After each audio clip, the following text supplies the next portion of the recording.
Boa tarde a todos. Melhorou, né?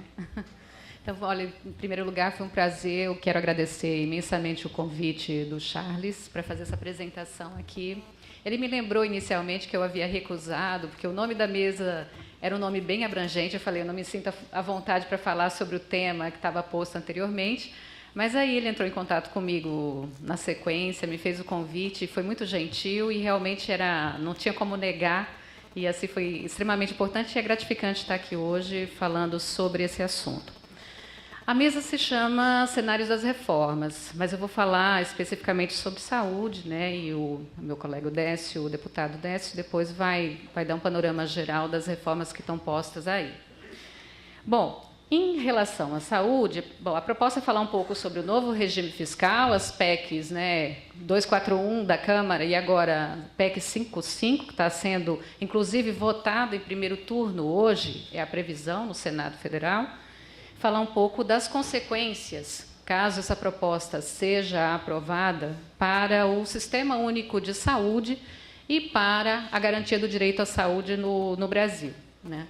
Então, em linhas gerais, o que eu vou tratar? Porque é inevitável, quando vai se discutir a questão do financiamento, você ter que falar um pouco do histórico, de como que esse financiamento está, quais são os dados que nós temos de gasto público com saúde, e a gente tem que fazer um pouco essa fala. Então, a ideia aqui, na apresentação, é discutir um pouco esse histórico do financiamento da saúde, para que os senhores e senhoras tenham uma noção de quais são as lutas que têm sido travadas para se garantir um financiamento adequado do sistema público. Alguns dados, para vocês terem noção de quanto se gasta hoje com saúde, as consequências. Esse é um trabalho que foi feito por mim e por um colega meu, que é o Rodrigo Benevides, sobre os impactos dessa PEC para o financiamento do Sistema Único de Saúde, o que se desconsidera com esta medida, estudos que vêm da literatura internacional que mostram a relação entre crise econômica, austeridade fiscal e saúde. E, por fim, o que a Organização Mundial da Saúde recomenda em termos de políticas para proteger o direito das pessoas à saúde, o gasto com saúde nos países em momento de crise econômica, né? Em relação ao breve histórico, eu acho que os senhores já conhecem, entendem um pouco disso aqui, né, do financiamento da saúde, mas a primeira previsão sobre os recursos que deveriam ser alocados no Sistema Único de Saúde, ela foi inscrita no ato das disposições constitucionais transitórias da Constituição Federal de 88. A primeira regra sobre o financiamento dizia que pelo menos 30% dos recursos da Seguridade Social, eles deveriam ser alocados no financiamento do Sistema Único de Saúde. Porque antes do sistema do SUS, nós não tínhamos o direito universal à saúde no país. O direito ao uso do sistema de saúde, a assistência médica, era vinculado à contribuição previdenciária. População que não tinha acesso à carteira assinada, que não tinha um registro formal, não tinha acesso ao mercado formal de trabalho, essa população era atendida pela caridade, era atendida pelos serviços residuais que as prefeituras muitas vezes ofereciam. A Constituição de 88, ela trouxe um avanço enorme em termos de direitos no Brasil, porque ela inscreveu o direito à saúde na Constituição Federal. E para garantir que esse direito fosse assegurado, né, o orçamento, o ato das disposições constitucionais transitórias, definia que até que se aprovasse uma lei complementar, pelo menos, a lei de diretrizes orçamentárias, do próximo ano, pelo menos 30% do orçamento da Seguridade deveria ser alocado na saúde. Isso aconteceu? Isso jamais aconteceu. Nos anos 90, então, a saúde, o sistema público de saúde, ele vive um impasse muito grande a respeito do financiamento, porque é o momento em que se universaliza os serviços, a população começa a demandar, acessar esses serviços, mas não se tinha um financiamento estável. Anos 90 são marcados, então, por uma discussão muito forte sobre o financiamento do sistema. A crise foi tão grave que, em 92 e 93, o Ministério da Saúde teve que recorrer a empréstimos de recursos do Fundo de Amparo ao Trabalhador para financiar serviços que haviam sido prestados por prestadores públicos e privados. Então, os anos 90 são marcados por infinitas crises e uma discussão muito forte sobre o financiamento do Sistema Único de Saúde. Até que chegou o momento em que a LDO, né, de 94, ocorre um veto presidencial a esse dispositivo que era repetido dos 30% do orçamento da Seguridade Social para financiar o SUS.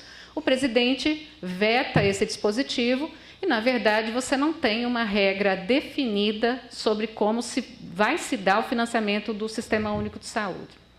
Então, essa crise foi muito grande. Isso motivou que os movimentos sociais, que se houvesse um debate muito forte, capitaneado pelo Conselho Nacional de Saúde, para fazer o quê? Vincular recursos para a saúde. Então, a ideia era vincular os recursos. Seria importantíssimo, seja o PIB, a despesa, seja o PIB, seja as receitas, seria extremamente importante para assegurar a estabilidade no financiamento da saúde. Porque os anos 90 mostraram que se a gente dependesse, a população brasileira dependesse dos políticos que ali estavam naquele momento, a saúde não seria priorizada. Então, tanto é que não foi. Então, isso aí foi um problema muito sério. A vinculação, ela se deu da seguinte forma. A emenda 29, ela definia que a União deveria aplicar o que ela empenhou no ano anterior, acrescido da variação nominal do PIB, né? Então, a variação nominal do PIB está incorporando tanto o deflator implícito, a inflação, quanto o crescimento real que se tenha no PIB. Estados e municípios deveriam aplicar no caso de estados, 12% de suas receitas, né, de impostos estaduais e transferências constitucionais e legais, que é a regra vigente, e os municípios, 15%. Foram estabelecidas regras de transição. Essas regras de transição foram definidas tanto para estados e municípios quanto para a União. No caso da União, a regra era que em 2000 deveria ser aplicado o que foi empenhado em 99 mais 5%, que seria o mínimo para o ano 2000. E, a partir de então, o valor empenhado no ano anterior acrescido da variação nominal do PIB. No caso dos estados e municípios, a regra iniciaria a partir de 2004. Antes disso, eram percentuais escalonados. Gente, a polêmica foi tão grande que, em 99, o entendimento do Ministério da Fazenda era de que a base sempre era 1999, que o valor empenhado sempre era do ano de 99. Então, não importa se você está em 2004, a base seria 99 mais a variação. Essa polêmica, né, gerou uma crise, Ministério da Saúde versus Ministério da Fazenda, e isso levou ao Tribunal de Contas da União emitir uma decisão dizendo, não, a base é móvel. Óbvio, né, o que se quer é ampliar os recursos para o financiamento do Sistema Único de Saúde. Bom, após a emenda 29, o texto da Constituição ela passa a compor ela tem um inciso que diz que a cada 5 anos, uma lei complementar vai rever essa regra de cálculo do mínimo da saúde. Gente, isso foi na emenda de 2000. A regra só foi realmente discutida e aprovada em 2012, que foi a Lei Complementar 141. Isso é para dar uma ideia dessa trajetória, de que como foi um embate complicado, porque mesmo nos anos, a gente tendo aprovado a emenda 29, em 2000, o problema de financiamento da saúde não resolveu. Então, se veio nos anos 2000 discutindo mais financiamento, houve uma frustração, porque a Lei Complementar 141, ela preservou as mesmas regras de cálculo dos mínimos da saúde, aquela da emenda 29, estados, municípios e União.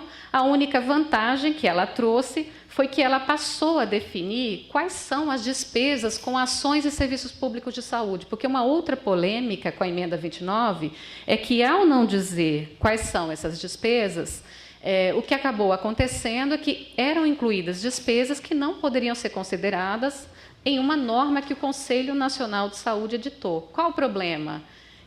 Muitos estados e municípios não reconheciam uma regra do Conselho Nacional de Saúde como uma norma que impusesse obrigação a eles. Então, assim, despesas com clientela fechada, saúde do servidor, Despesa com a previdência, isso não pode ser considerado despesa com ação e serviço público de saúde, para fins de cômputo do mínimo. Então, essa discussão toda, ela, de certa forma, foi apaziguada com a emenda, com a Lei Complementar 141, quando ela traz, no corpo da lei, a definição de quais despesas podem ser consideradas, né? E aí, bom, debate todo, como eu disse para vocês, a questão do financiamento não estava resolvida. 2015 foi aprovada esta norma aqui, é uma PEC, é a PEC do orçamento impositivo. No bojo da PEC do orçamento impositivo se colocou um dispositivo que alterava a regra de aplicação de recursos mínimos em saúde pela União. Essa regra é uma regra contrária à regra que os movimentos sociais queriam, né? Na verdade, os movimentos, eles queriam, inclusive, eles conseguiram assinaturas suficientes para ingressar no Congresso com esse projeto de lei de iniciativa popular, que é o Saúde Mais 10, mas, infelizmente, o que acabou acontecendo é que o governo não encampou esta ideia, não apoiou o Saúde Mais 10, e acabou apoiando essa regra aqui, essa regra aqui, a da emenda 80, que virou a emenda 86, que estabelece um percentual escalonado de aplicação de recursos em saúde, com base na receita corrente líquida e não na receita corrente bruta, conforme se queria naquele momento. Os percentuais, essa é a regra atual de aplicação mínima do piso da saúde. Então, olha, para 2016, 13,2% da receita corrente líquida, chegando a 15% em 2020. Qual o problema? Nós estamos numa recessão, a receita caiu. Então, esse valor aqui, os 13,2%, eles representam uma queda importante no orçamento do Ministério da Saúde em relação ao ano de 2015. Então, isso já traz uma complicação grande quando você discute financiamento. Então, a questão do financiamento realmente é um tema que está aí posto e que nunca foi devidamente equacionado no Sistema Único de Saúde. Qual é a outra questão? Para vocês terem uma ideia, em 2015, o que foi alocado pelo Ministério correspondia a 14,8% da receita corrente líquida daquele ano. Para vocês terem uma ideia de como a regra, neste caso, num ano de recessão, com queda das receitas, acabou trazendo um impacto importante para a saúde. Aqui, ó, aí vem a proposta, a PEC, a antiga 241 e agora PEC 55 no Senado, né? Ela introduz no artigo 105 do Ato das Disposições Constitucionais Transitórias uma nova regra, para dizer o seguinte, né? No ano, essa regra, gente, já é modificada, porque a proposta inicial que foi enviada pelo Executivo ao Congresso, ela definia que o percentual que seria congelado era o de 13,2% da receita corrente líquida de 2016, seria congelado ao longo dos 20 anos. Na discussão na Câmara, foi aprovado um substitutivo a esse projeto e se alterou a regra, e é esse o projeto que está sendo discutido no Senado. Para iniciar, na verdade, em 2017, prevalece a regra da emenda 86, e a partir de 2018, se usa 15% da receita corrente líquida de 17, e este valor congela, em termos reais, por 19 anos. Então, essa é a proposta que está sendo discutida e que vai ser votada hoje, em primeiro turno no Senado, e que traz impactos assim, extremamente importantes para a saúde. Aqui, só para vocês terem uma ideia da trajetória, regra inicial da Constituição que nunca foi observada, instabilidade no financiamento, período da emenda 29 e da Lei Complementar 141, você tem uma vinculação da despesa ao PIB, ao crescimento nominal do PIB. Foi a época em que se teve estabilidade no financiamento da saúde. Aqui, emenda 86, a vinculação altera, deixa de ser vinculação ao PIB e passa a ser uma vinculação à receita corrente líquida. e a PEC que vem e propõe desvinculação. Então, o que a PEC faz, olha, acaba a vinculação de recursos, não só para a saúde, mas também para a educação, e a partir de agora o que se tem vai ter um valor congelado em termos reais, repondo somente a inflação, ao longo dos próximos 19 anos, porque houve essa mudança no primeiro ano de vigência da proposta. Para vocês terem uma ideia do que nós estamos falando, qual que é o financiamento da saúde no país, né? Aqui eu vou ter os números, são dados do que a gente chama de conta satélite de saúde, que tem valores do gasto das famílias, que é o privado, e o gasto público. Em participação do PIB, olha, o gasto do governo ele é de 3,6% do PIB, considerando o SUS inteiro, as 3 esferas de governo. Enquanto as famílias, elas têm uma participação de 4,4%. O gasto público no Brasil, que tem um sistema universal de saúde, é menor do que o gasto das famílias. E aqui, em termos de participação, 44% é o governo e 55% família, né? Isso em 2013, que é o último número que nós temos, né? Quando a gente olha aqui, em termos de reais correntes, no total das famílias, em 2013 foram alocados 227 bilhões e o governo 190.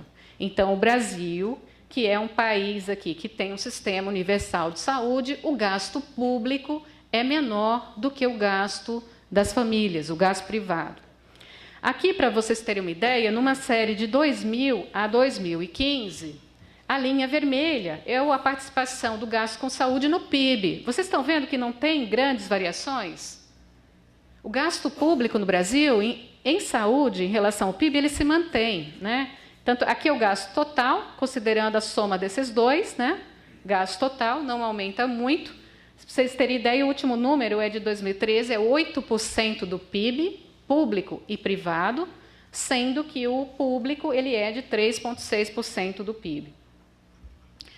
O que é importante? Brasil tem um sistema universal de saúde, não se enganem, todos nós, mesmo que tenhamos planos privados de saúde, somos usuários do Sistema Único de Saúde, porque vigilância epidemiológica e sanitária todos nós usamos, epidemiológica para controle das doenças, se não tiver combate a dengue, chikungunya, zika, né, e tantas outras doenças, todos nós seremos afetados, né? O combate à vigilância sanitária, quem fiscaliza os bares, as indústrias, quem fiscaliza o comércio, é o Sistema Único de Saúde. Então, todos nós somos beneficiários do Sistema Único de Saúde. E 75% da população depende do SUS para absolutamente isso e mais a assistência médica, né? Então, assim, 75% da nossa população não tem outro recurso que não o Sistema Único de Saúde. Aqui, para vocês terem uma ideia, uma comparação internacional, esse aqui é o gasto per capita do governo de alguns países para o ano de 2013. A Alemanha, claro, a Alemanha é um país desenvolvido, mas veja, a Alemanha gastava por pessoa, gasto público, 3.696 dólares internacionais. A Argentina, 1.167. E o Brasil, nesse ano, esse dado é um dado da Organização Mundial da Saúde, tá? Eles usam um número que é um número que a gente questiona, porque eles, na verdade, fizeram projeções e esse número está superestimado. Na verdade, o Brasil, no mesmo ano, gastou 591 dólares. O Brasil gasta menos per capita com saúde do que os seus vizinhos, Chile e Argentina, que não têm um sistema universal de saúde.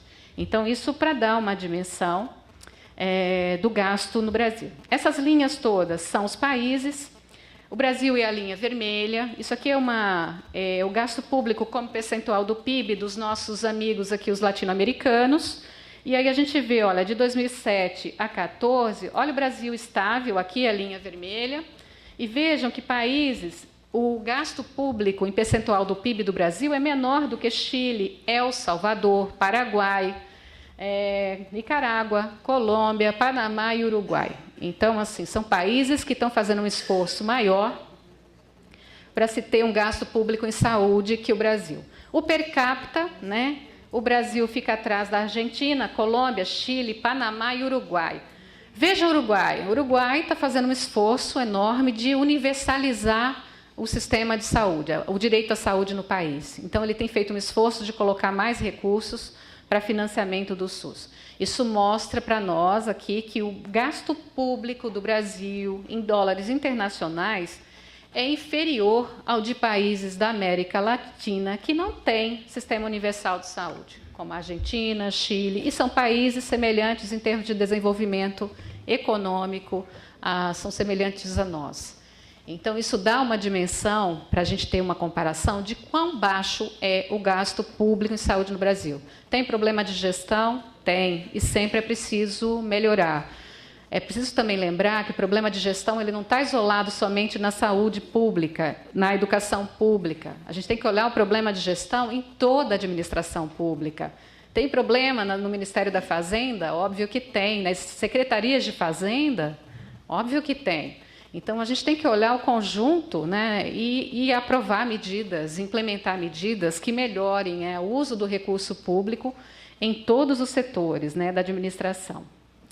Quando a gente olha a composição do gasto, vocês vão ver que o gasto, esse aqui o vermelho é o federal e a participação é do gasto federal, o roxo são os municípios e o verde os estados. O vermelho, vocês estão vendo que a participação no financiamento do SUS ela caiu, federal, né? Era 50% em 2003 e está em 43% agora. O roxo, o município, partiu de 25 para 31, estados de 24,5 para 26. Vocês estão vendo que quem está fazendo o maior esforço para financiar o sistema são os municípios, né? A participação do governo federal ela caiu e os municípios estão financiando mais. Um argumento que tem sido utilizado é o seguinte, olha, a União tem colocado muito mais recurso na saúde do que o mínimo que ela está obrigada. Isso não é verdade, né? Quando a gente olha, são vários gráficos aqui, esse primeiro gráfico, nesse eixo, tem o percentual de aplicação dos municípios, tá? O mínimo dos municípios são 15%. Essa curva escura significa quanto a mais do mínimo os municípios, na média, colocaram no financiamento do SUS. E vocês estão vendo aqui que, em 2015, os municípios alocaram 55% a mais do que eles deveriam no financiamento do sistema, do mínimo ao qual eles estão obrigados a colocar. No caso dos estados, o percentual foi de 13%. Mas vejam que os estados, em alguns anos, eles aplicaram menos do que o mínimo, mesmo no período em que estavam obrigados. O mesmo acontece com a União. Olha, no período aqui na série de 2004 a 2015, alguns anos, a União aplicou menos do que ela deveria, sem considerar os restos a pagar, que é um outro problema muito sério. Existe um cancelamento muito grande de restos a pagar nesse período. Então, a gente tem um déficit de aplicação também na União, importante se a gente for considerar os cancelamentos de resto a pagar. Então, não é verdade que a União tenha feito, nesse período, um esforço para alocar mais recursos para além do mínimo obrigatório, sendo que o maior esforço ocorreu aqui com os municípios, que efetivamente é onde a população vive, é onde a população faz a pressão para ter o acesso aos serviços. Entretanto, apesar do baixo esforço da União para alocar recursos, a vinculação do gasto à saúde pela variação nominal do PIB ela foi importantíssima para aumentar o volume de recursos que foram alocados e para dar estabilidade no financiamento. Então, isso é indiscutível. Quando a gente olha esse gráfico, isso aqui é o gasto federal, né? Aqui em bilhões de reais de 2015, para a gente poder comparar. Esse período aqui é o período azul, é o período sem vinculação, e esse período laranja é o período com vinculação. Então, o que a gente nota é que, com a vinculação, o volume de recursos aumentou sim, né? Porque houve uma vinculação nesse período ao crescimento, à variação nominal do PIB. Então, a vinculação foi importante sim para ampliar os recursos da saúde, né? Aqui é o per capita, é o mesmo gráfico, mas mostrando que, olha, sem vinculação e com vinculação, como é que se ampliou o gasto com saúde. E as consequências agora, caso a PEC seja aprovada, né?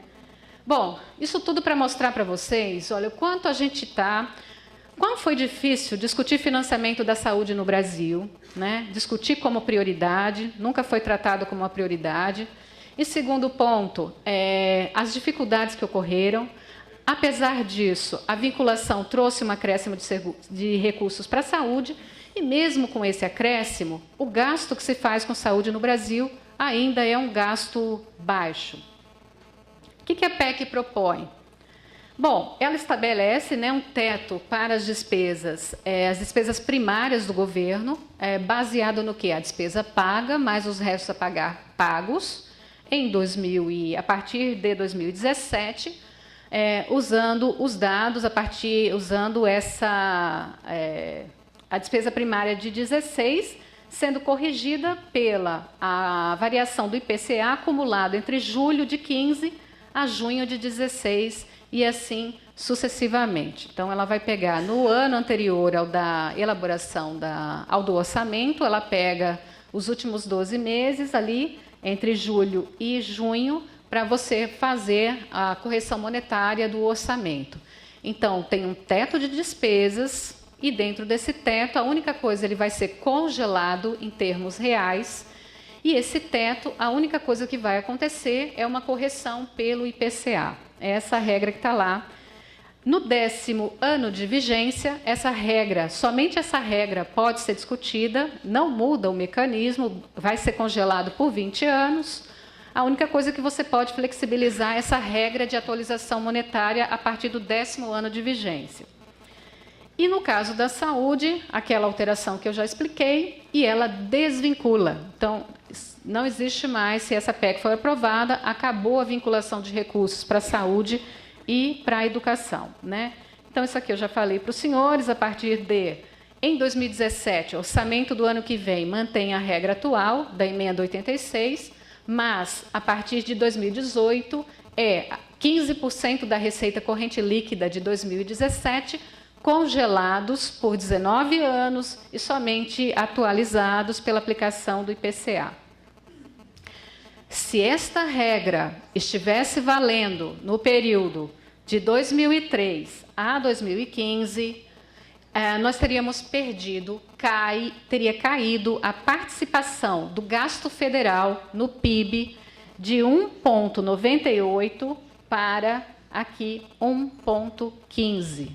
Se esta regra estivesse valendo, olhando para trás, nós teríamos uma perda em termos de participação do PIB. Então, o azul é o que aconteceu, para vocês verem a estabilidade em relação ao PIB, e aqui o vermelho é o que teria acontecido caso essa proposta tivesse sido aprovada.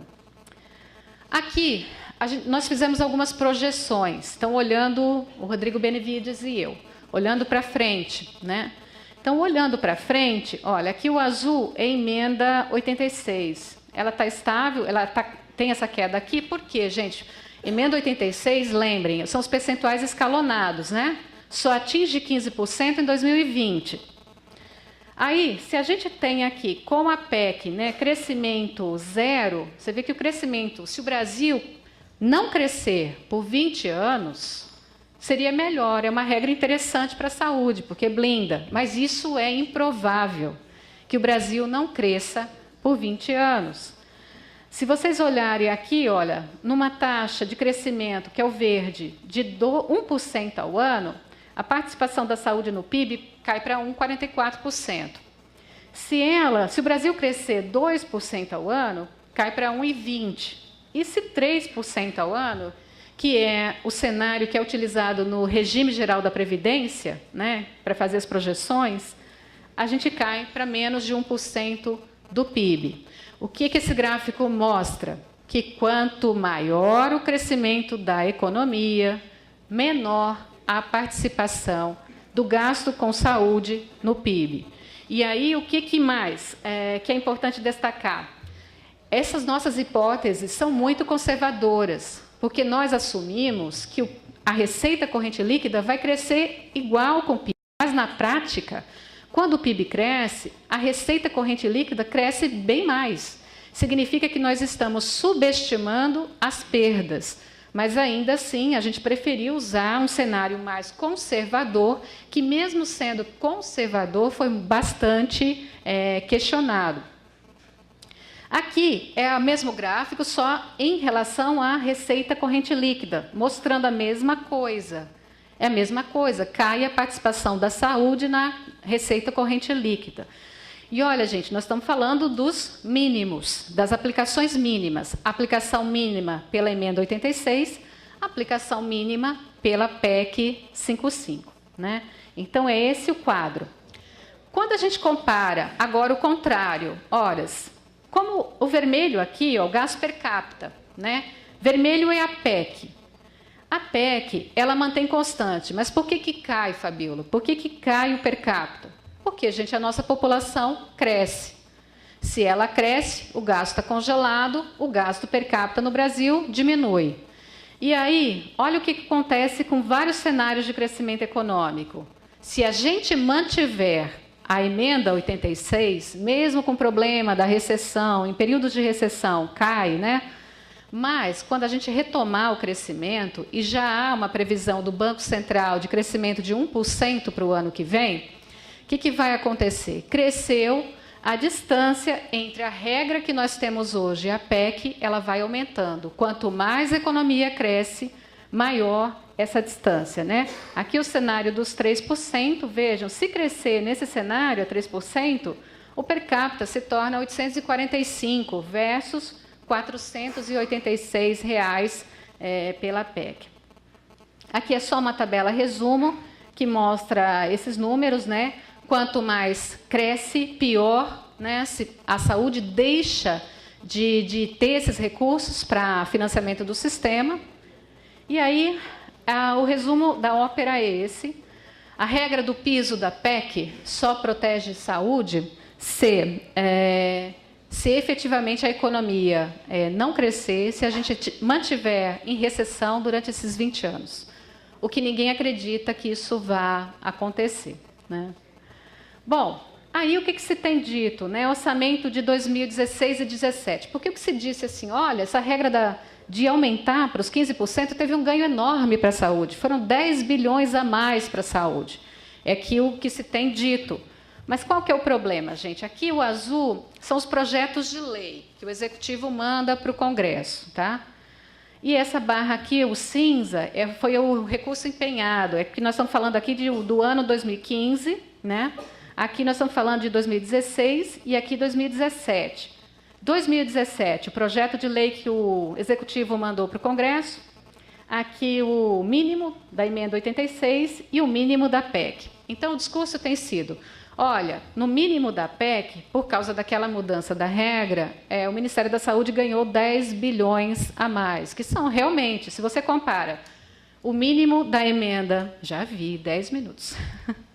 Então, se você compara o mínimo da PEC com esse mínimo da emenda 86, realmente houve um acréscimo dos 10 bilhões de reais. Qual o problema, gente? Quando a gente compara com o que já foi alocado em 2015, né, na verdade, e você atualiza para valores de 16, porque você não pode comparar alhos com bugalhos. Tem que trazer os valores de 15 para 2016 para você poder comparar isso.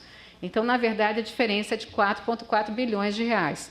Para vocês terem uma ideia, o SUS tinha pendentes 3,5 bilhões em serviços que estavam prestes para serem credenciados e não tinham sido credenciados porque não tinha orçamento para financiar esses serviços caso eles fossem credenciados. Para vocês terem uma ideia da pressão que isso significa. Então, isso não significa, os 4 bilhões a mais não é nenhuma folga para o Sistema Único de Saúde. Então, congela. E é importante dizer que isso traz realmente um prejuízo. Aqui, na verdade, é para dizer que as transferências, que transferências não serão afetadas? As constitucionais, o fundo de participação, mas as transferências do SUS serão afetadas pelo contingenciamento, sim. E, sendo afetadas, vão afetar também os recursos que estados e municípios recebem e que financiam o sistema. Então, aqui é mais para chamar a atenção para isso, mostrar aqui, ó, isso aqui é o gasto total, é o gasto executado por estados e municípios juntos A barrinha azul é o que eles recebem de transferência SUS da União. Para vocês terem uma ideia de qual que é essa participação, está vendo? Em média, 33% do que se Estado e município executam é transferência do Ministério da Saúde. Essas transferências também serão afetadas, porque estarão congeladas. Então, vai afetar sim.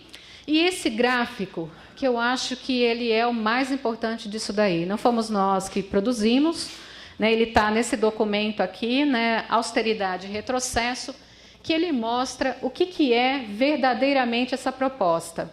Tá? Como eu mostrei para vocês, caso ela seja aprovada, a participação do gasto com saúde no PIB diminui. Ora, isso é o mínimo. O argumento que se tem dito é o seguinte: se o governo quiser, pode colocar recursos a mais. Ou seja, ou sempre pode. Qual é o problema, gente? O azul é a saúde. Notem que isso aqui é o PIB, percentual do PIB, e isso aqui são os anos até de 2015 até 2036. Nós estamos falando de uma fração, certo? 2015, a gente tinha um gasto aqui em participação do PIB menor do que o de 16. Por que isso? É uma fração. A despesa primária é numerador. O PIB é denominador. Se o PIB cai, o que acontece com a fração? O indicador aumenta. Então, não houve, na verdade, um descontrole tão grande, como se diz, dos gastos, especialmente do gasto social, levando a uma... Olha, o governo tem gastado para além do que se pode, é um descontrole total das contas públicas. Na verdade, o indicador piorou nos últimos anos. Por quê? Porque a gente entrou em recessão, PIB caiu. Tem que lembrar sempre isso, é uma fração. A participação do PIB na saúde, ao longo desses anos, ela vai cair. Notem que a faixa azul ela vai se tornando estreita, até chegar em 2036. Por quê? Porque a participação da saúde no PIB cai. Por que isso acontece? Desvincula. A saúde não vai se apropriar do crescimento econômico. Então, o ganho que se tem, ele não vai reverter para a saúde obrigatoriamente. Educação, acontece a mesma coisa, cai a participação da educação no PIB. Estou fechando. E aí a gente tem aqui, esse laranja mais escuro é a Previdência.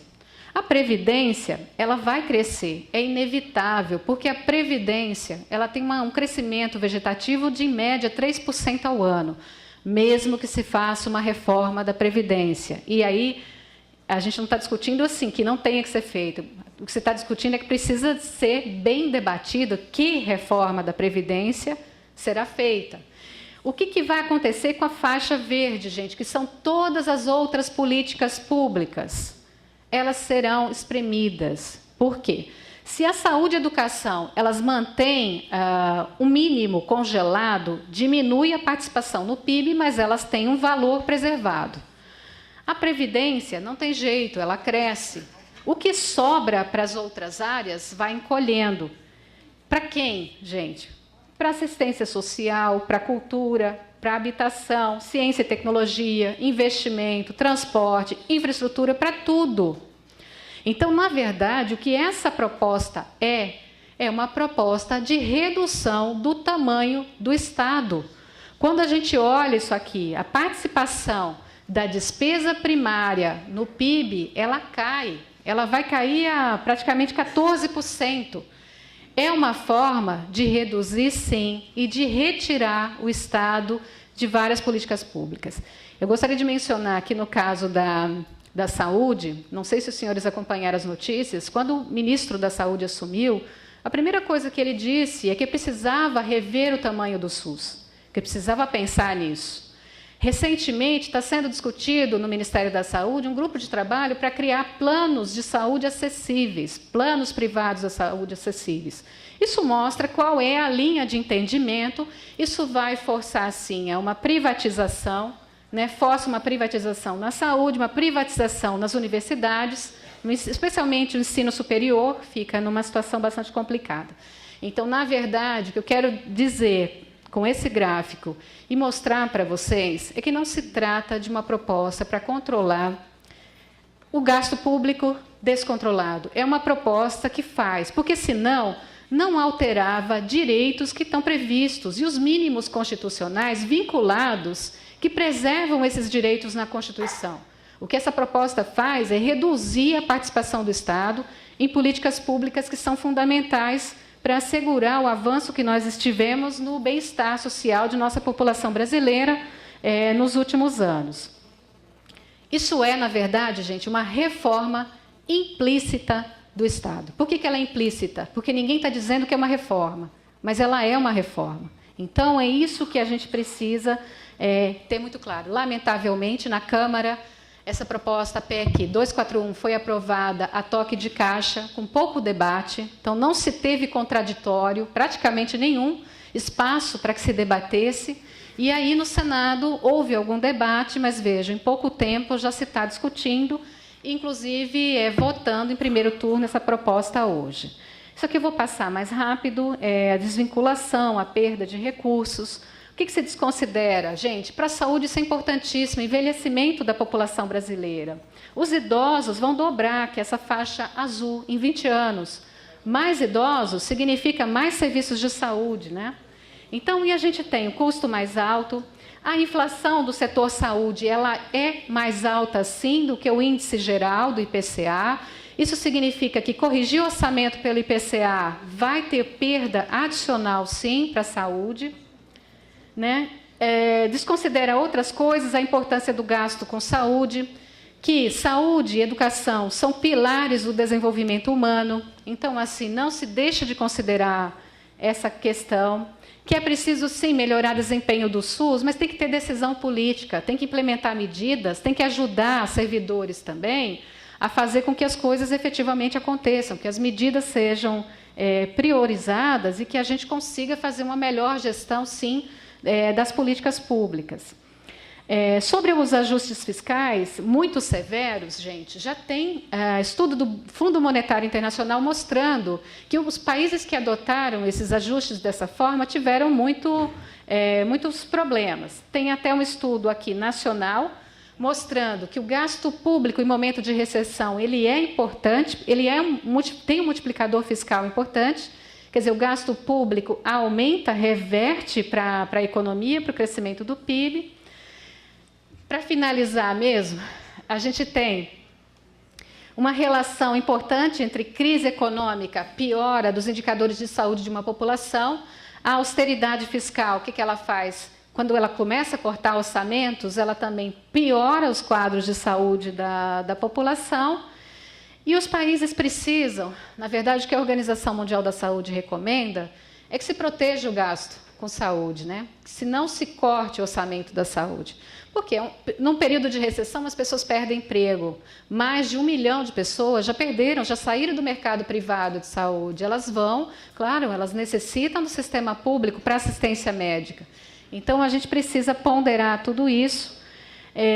Que eu acho importante, eu acho que debater este assunto, porque, lamentavelmente, em menos de 6 meses, uma alteração profunda da Constituição Federal está sendo feita e pouco debatida. O discurso é o do controle das contas públicas, mas, na verdade, o que está por trás disso é uma redução, sim, da participação do Estado no desenvolvimento econômico e social no país. É a retirada do Estado de seu papel como motor desse desenvolvimento. Né? Gente, muito obrigada.